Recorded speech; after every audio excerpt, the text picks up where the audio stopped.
Good morning. I want to welcome everybody to our weekly episode of Nomberg Law Live. Each Tuesday, we try to bring interesting conversations with people in their areas of expertise, and you guys are going to be really entertained today. I've got my buddy Erin Wright is with us. Good morning, Erin. Thank you for joining us. Hello, everyone. I've known Erin for several years now. Our kids went to school at the Altamont School and played sports together. And just through those conversations and hanging out a little bit, we've got to know each other a little bit. But for those of you who don't know Erin, he is a professor at the University of Alabama in the art department. But before I butcher that, Erin, share a little bit more about yourself and your profession. I am a professor at the University of Alabama at Birmingham. I've been teaching now for over 30 years.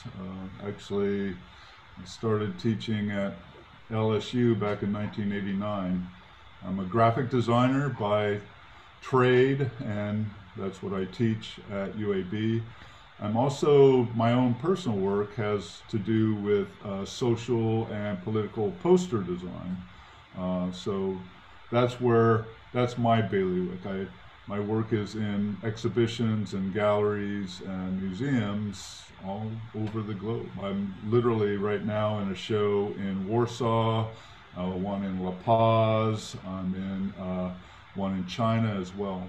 So, And that's, Erin, that's where I guess in the past 6 months or so, I've seen more and more of your posters through social media and have really caught my attention, particularly just given the pandemic that we've gone through and so many social issues that have taken place. I know that they take place constantly because our world is an ever changing society, but maybe because we've all been home and more so on social media, more so than usual, this has just caught my attention. And I think they're so interesting. And I think there's so many things that we can talk about. And that's why I had you on today, because I really think that they're so effective. So before we really jump in deep about this, give us a little origin story, if you will, about how you went from being a graphic design artist to creating and getting into the world of social posters and social posting. it's interesting. I did my undergraduate work at at Colorado State University back in the late 70s, and at that time, they brought in organized a biennial poster exhibition, an international invitational exhibition, still going on now today. Um, but they brought in these posters from all over the world, and as you may recall, quite a bit older than you are, Bernard, but at the time there was the Iron Curtain was still up, and there was still communism, and we were seeing all these posters. I was an undergraduate at CSU, and they had this poster exhibition, and they had all these posters from communist countries, in particular the posters coming out of Poland. And one of the interesting things about that at the time is that the Polish government actually controlled all the printing. Everything that was printed in Poland at the time had to go through government approval, basically, and was printed through the government. So theater posters, any publications, things like that, were all printed via the Polish government. Polish poster designers would design these posters for theatrical performances and things like that, but they would be subtle, kind of subversive commentary on the political structure at the time. And it was really interesting how they were hiding in plain sight, if you will, their political commentary about communism and the Polish government. And then the Polish government was printing the posters, which, irony of ironies. But I saw those posters when I first walked into that exhibition and saw those posters. I had one of those wow moments that it's like, this, oh my God. And I think part of it is, I think especially in the United States, where we really kind of associate graphic design with selling something, with advertising. This was one of those things where I saw the power of design going past, you know, promoting a product into actually making a comment, making social change, or advertising or advocating for social change. So from that moment, I just wanted to be a poster designer. And eventually, I worked through getting my MFA and being a teacher, and I would always kind of create these posters. And it's interesting now. Like I mentioned, I've been in exhibitions all over the world, and one of my proudest achievements is I have now been in the show that they have at Colorado State, which is an international show, but it's a invitational where they invite the best poster designers all across the world. Now I've had my posters in that exact same show that made such a difference in my life. Oh, you've come full circle. And, Yeah. and I also know that you have been a judge in different parts of the world on these. But I want to back up for just a second, Erin. For years and years, being a history buff and major in college and still reading about history, the United States government for decades has made political posters, some not so subtle, some Uh-huh. very much in your face. We all know the Uncle Sam Wants You poster, maybe one of the most famous ones of the last 100 years. There's, of course, many, many other examples warning us of the Red Scare and communism and those kind of things. But, and I don't know if any of those have been part of your influence, but getting outside of the United States, and you had mentioned Poland a few minutes ago, are they as direct, you've seen from other countries, as direct as the ones the United States have had, or are they really a little more subtle, or maybe a mixture? That's an interesting point, Bernard, especially if you could, and I've done a presentation on this exact subject, but if you look at the poster design of Nazi Germany during World War II and the poster design of the Allies, Mhm. and do a kind of comparison contrast, it's really interesting. The Nazis had a very much more sophisticated way of dealing with graphic content. They were dealing with symbols and the way that symbols could impart the same impact. Whereas the Allies, a lot, because they were doing the same thing. The Nazis were having the same kind of scare tactic posters about the Allies as the Allies were having about the Nazis. And also, the other main thing that they were doing with the posters was raising money for the war and getting people to enlist to fight the war. So those are the major things that they were doing. Both sides were doing that, but the Germans were so much more sophisticated in their use of graphic language. You're exactly right. The Americans and the British, they would use posters to say, this is a big scary monster, we need to go fight this person, right? Whereas the Germans would go about that using more symbolic content rather than this kind of direct narrative. And Erin, back then that was one form of social media. Oh There yeah, was obviously nothing online back then, sure. but that was the way to get the attention of the masses as quickly as they could. And what I'd like to ask you is a little bit is about the evolution of social posters. They're still very relevant and necessary for certain methods of communication, certain um, things that want to be spread. But with the advent of social media, I guess you can now take that poster itself and put it on social media. But talk a little bit about that evolution as the internet has become so much in our face in present times. Well, it's interesting because the U.S. is really more of a car culture, where many of the other societies where posters are very popular are more pedestrian cultures. Or they're big cities that the car was kind of adapted to rather than cities that were designed around the car. Mhm. So posters have had a longer, probably more impactful history in Europe, in Central and South America, in Asia, in many of these places that where they have a stronger pedestrian type of culture. The United States is so large that we drive everywhere, so we have billboards. And we're also very capitalist, and so much of our communication is focused on either selling things or making money. Wrap that around to today's time, and the social poster is still really a big deal in these other areas of the globe. But the social posters become kind of the meme in a sense. If you think about what memes are, they're just kind of social posters in a way. And so a lot of people thought that with the advent of the internet, the poster would become an anachronism because it was such an old school kind of big printed piece on a wall type of thing where we're all sitting in front of computers.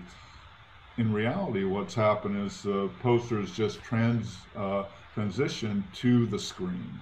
And so I've actually participated in and juried some exhibitions that never got printed. They were never put on a wall. They were just specifically virtual presentations. Wow. And now COVID has kind of exacerbated that. And one exhibition that I'm in that's actually in Mexico right now was supposed to be an exhibition printed and on the wall, but COVID has made all those things kind of difficult, so they've done it as a virtual exhibition. Sure, as has most of life over this past year. Guys, I'm talking with Erin Wright. He is an art professor at the University of Alabama, Birmingham, and we're talking about social posting, social posters. What I want to do now, Erin, is I pulled up your website. I want to do a share screen. I'd like you to tell us a little bit about some of your work, if that's okay. Okay. I have to say that I hadn't updated my website in a couple of years, but that's okay. That is quite all right. All right, I'm going to bring up the screen. Tell me if you can see it. Okay, I can. All right. You just tell me which one to click on or to point to, and we can chat for a few minutes about them. If you click on the one that says Remembrance, it's the second one over, that one. Actually, yeah, that'll work just fine. This is actually a poster that was recently accepted into the premier competition in the world, which is the Warsaw Poster Biennale. I initially did this, it was a poster competition about the Roma people, which we think of as the gypsies. A lot of people don't realize this, but gypsies and other cultural groups were also imprisoned in the concentration camps in Germany and Poland and other places. And this poster exhibition was specifically about the liquidation of, and I'm going to bastardize this, I apologize, the Zigeunerlager, which was the Roma camp. And this is in August 1944. They literally were clearing out the camp because they were starting to, be pressured. They took all of the Roma people out and killed them. They shot them. And Erin, where was your poster presented? This is in Warsaw right now. Oh, currently. Very good. And I think the interesting thing about that is like, okay, how does this poster have any relevance? I think the thing is that what I just told you, I did not even know about the Roma camp until I read up on it in order to design a poster for this competition. And I think that that's kind of what posters can do, is they can keep things relevant. They can make people understand the background of things. Perhaps if you could go, let's go, you want to scroll up a little bit. Perhaps there's that one that has the candy one, since we're talking about the internet. There you go. There, Okay. That was for a show that was in Tehran, and the show was called No Child is Left Alone. It's for the Art for Peace Festival there in Tehran. And this was kind of addressing, from my point of view, some of the difficulties of being on the internet, for our young people. If you click on that poster, Bernard, it'll just go into and it'll be by itself. There you go. And so, this is the idea of, we think of the internet as a positive thing. I do. I really do. I think that, this is how we can connect with the global community, but there are dangers there, obviously, and we still have to be aware that there are bad actors in the world. And so what does your child see? We think it's all candy, but there are the snakes in the grass, so to speak. If you click on that again, you'll exit out of that. It really is a powerful visual. It really is. Both of these are so powerful. All right, where do you want to go? Let's keep going up. I don't have my website open right now, so let's go to, if you keep going up a little bit, go the other way. I'm sorry.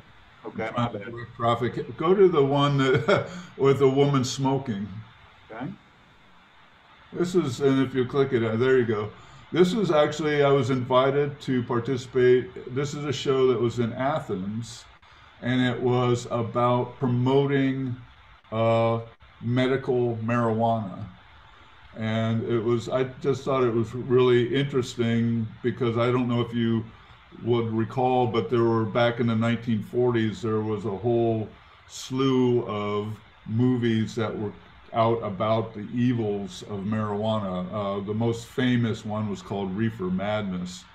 And so I just wanted to do kind of an update of the Reefer Madness, and I took a lot of these same captions from existing posters, like The Truth About Marijuana, but I put in there is that it's not the smoke of hell, or Public Enemy Number One, it's not Public Enemy Number One, but came in with additional information about how medical marijuana can relieve certain kinds of symptoms in people that are experiencing epilepsy and all kinds of other physical impairments in that sense. So, and Erin, this poster is pretty timely for this week, considering Governor Ivey signed. We became the 37th state to adopt medical marijuana just this past week. Right. So you might want to feature your poster again in some capacity, like we're doing now. And if you go down a little bit the other way, let's go the other way. Go up or go up. I apologize. Again, I'm trying to direct traffic when I don't. That's all right. That's all right. About that. If you keep going, scroll so that, there we go. If you go to the American flag one there, it's over on the left-hand side there. Right here? Yeah. Okay. I did this one, and again, I'm a social and political poster designer. So I designed this directly after a school shooting several years ago. And I post this quite a bit on my own social media. Unfortunately, every time there's a school shooting, I'll post this again. And sadly, you've had to repost it many, many times since. And I don't want people to think that I'm against guns. I'm not. I, at one point, was a member of the NRA when I was a child. Not a member. I belonged to a shooting range, where I was doing junior marksmanship stuff. I'm not against guns, but I do believe that we need to get a handle on this. So from my perspective, this is something that needed to be addressed, about where our true allegiances are. It's each one of these, Erin, are just, they're so powerful, and you don't have to even, I love your descriptions, but frankly, the work is so telling and so descriptive itself. And maybe that's part of the point here, is you don't have to have the artist when you see these out in a gallery or wherever they may be displayed, they pretty much tell a story. And maybe the person who's taking in the poster takes away their own story from it, but it just resonates. They really do. I'm glad you mentioned that, Bernard, because when I walked into that gallery back in the late 70s to see that poster exhibition with those Polish posters, I didn't, and I still don't understand a word of Polish, Mm-hmm. but I knew what that poster was about. Mm-hmm. And I think that, that's the power of a visual image that oftentimes, hopefully, a successful poster will be able to convey that without the person actually understanding the language that it's in. Let's perhaps Let's check out a couple more. Okay, let's see what else is out here. Go to the resist one there. This poster is interesting.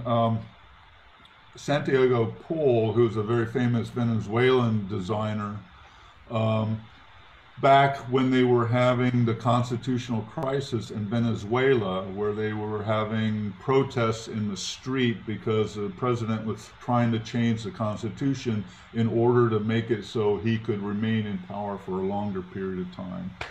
And there were protests in the street, and those protests were put down pretty violently by government troops. Mm-hmm. And there was going to be another vote coming up, and Santiago asked me and several other poster designers to create posters for the protesters to be able to use in the streets. Because the thing is, you can see a picture of a protest march, but you won't know the difference between a protest and a rock concert. Mm-hmm. But those signs that people are carrying will last in memory and in historical record about what that is. And so this is my poster that I designed for that. This is the Venezuela flag there, and the government troopers standing. And obviously the government troopers had weapons and the people had signs. So this is my kind of way that we can resist even without weapons. I'll say the contrast in the color scheme is what catches my eye. And maybe that's part of your point here, is that the dark, the black versus the colorful, the people. Right. But it again, I could go on and on, Erin, but it really just is so impressive. Let's hit two more before we get back to the rest of our conversation here. Perhaps you would go to the candle fire one. That's right there. I also organize a poster exhibition. It's called Posters Without Borders with friends of mine. One is in Boulder, Colorado. He owns his own graphic design business there. His name's Eric Boltz. Another is Antonio Castro, who is a professor at the University of Texas at El Paso. And we invite, it's a biennial, and every time it's got a different different theme, if you will, and we invite about 30 to 40 designers, international designers, to participate. And this is one of my posters for that exhibition. And the idea that, I took this lyric from Peter Gabriel's song Biko, which love that song. Yeah. Love that song. And the whole idea that you can blow out a candle, but you can't blow out a fire. Mm-hmm. That together we can change the world. I think that what happens a lot of the times is that we think that we are powerless, but we're not powerless. And I think that as people get together to do good, they will have some impact on the world. We will be able to move that goal forward. Well, as I posted the link to your website, Erin, in our show notes, I'm now going to go find in a minute Gabriel's video for Vico from YouTube, and I'm going to post it too. It is such a great song. It is. But, tell us, are any of these posters you're most well known for that maybe stirred up some trouble for you or for others Any Well, with some great other great stories. All of these have awesome stories, I know. yeah, I think that perhaps if you go to the one with uh, the image of Justice sitting in the electric chair, Okay. it's right below the one with the flower. Keep going the other way. Yeah, right next to the thumbprint poster. Here. Right. Okay. I did this for an exhibition. It had to be 12 years ago or so, and actually, it was seen by uh, a woman named Elizabeth Resnick, who was a teacher at Massachusetts College of Art and Design, who organized an exhibition that has traveled all over the globe. But this specific poster was about the death penalty and how it is not just from my point of view. But this one has gotten a lot of travel because Liz Resnick chose to put it in her show. It is literally probably my most traveled poster. And I understand the death penalty is, again, a contentious issue, but as a social um, poster designer, I I feel it is my duty in a way to take a stand on something and get that out there and create dialogue. Otherwise, they're just pretty pictures. If we're not having dialogue, then I think that we are not doing justice to the subject matter. Oh, Aaron, you kind of hit the nail on the head with where I was wanting to go. Was these posters, as I said, and you've mentioned, you don't have to know the language of the artist's origin or what's on the posters to understand what you're seeing. And I think it's so incredibly powerful, those images. We've all seen posters from other parts of the world, of different religious leaders, whether they are putting out the poster to promote their agenda or the resistance against it. And those images kind of sear in your brain, and it creates this memory that you could see that poster 10, 15, 20 years later, and it takes you right back to a certain time. Is that your part of your experience? And Oh, most definitely it is, and it's interesting that right now, uh, it's social poster design is really popular right now in places like China and Iran. I have it, these places that have been in societies that have been sometimes repressed, sometimes controlled. Uh, the people are not all that different than those Polish designers back before the fall of the Iron Curtain. They're finding ways to express themselves. And I think that you could look at certainly the media of the Mao Zedong, for instance, and all that, the way that they were promoting it, or even if you go back to the Soviet poster design of the constructivist era and how they were promoting uh, communism at that time. You know, it can be used by the governments, but it can also be used by the people.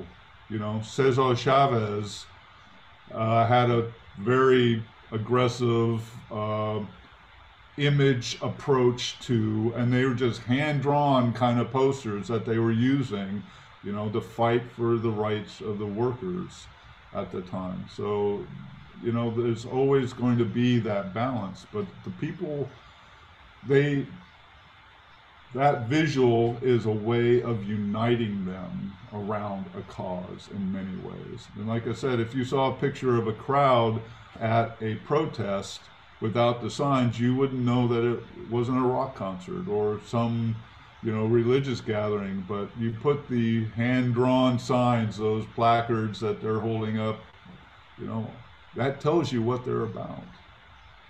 well, Aaron, we're getting close toward the end of our conversation, and this is, but I could spend hours listening to you talk about these posters because they're just they're so much more important than maybe people realize. They tell the history of the United States. They tell the history, the world history, over the decades and the generations. What are you finding with you being a college professor and through graphic designs?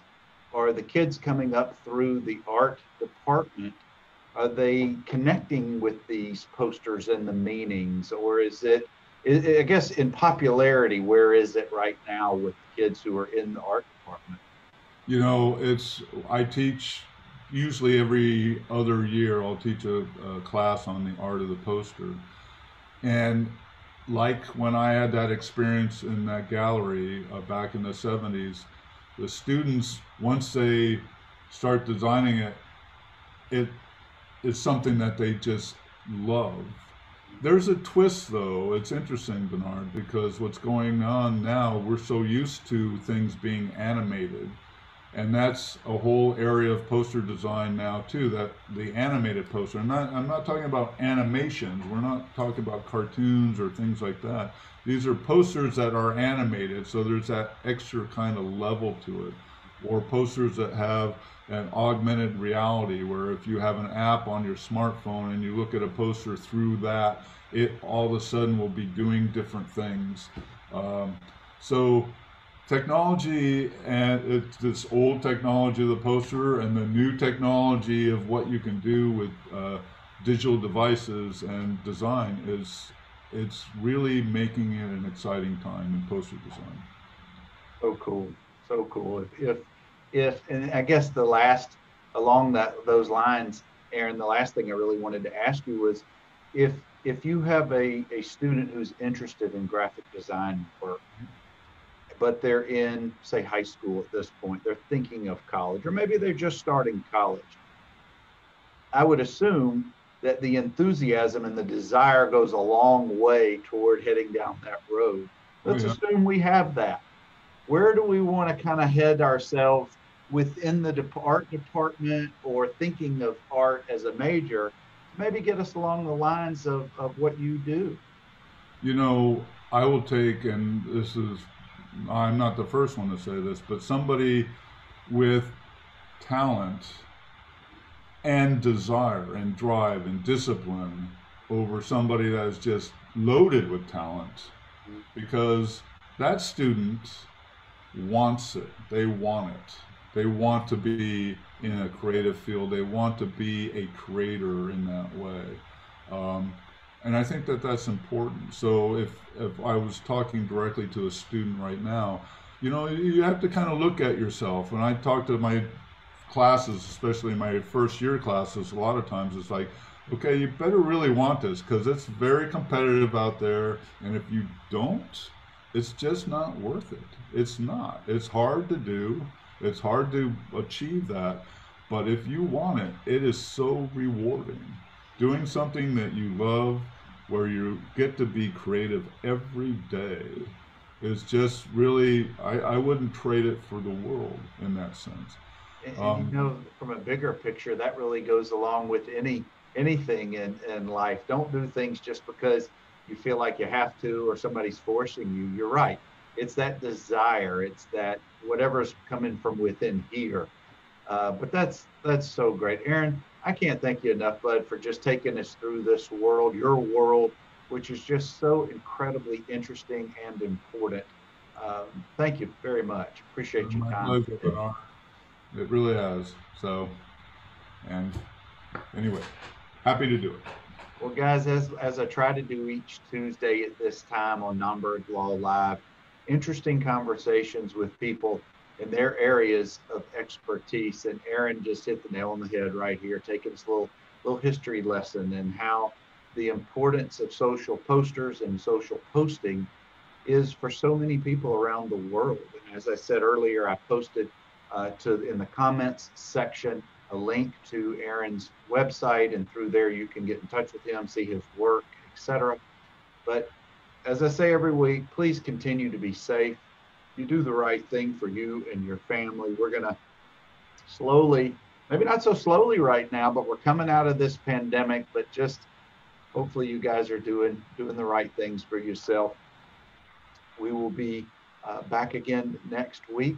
Thank you all for tuning in to Nomberg Law Live. Have a good week.